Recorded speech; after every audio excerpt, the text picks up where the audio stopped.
ભલે ભગવાન માતાજી ઘરમાં બેઠા ને પ્રગટ થઈ પણ જો મા બાપ ના હોય ને તો એ કઈ વાત હોય.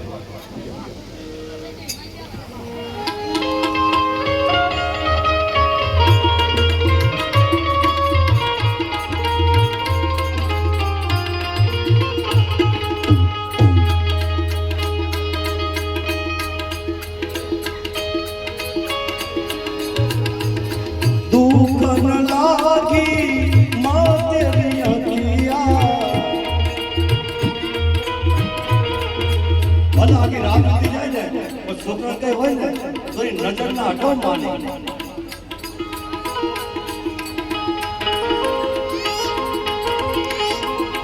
दुख लागी माँ तेरी अखियाँ मेरे लिए तू जागी है सारी सारी वो मेरी इंडिया पे अपनी इंडिया भी तूने वाली है ओ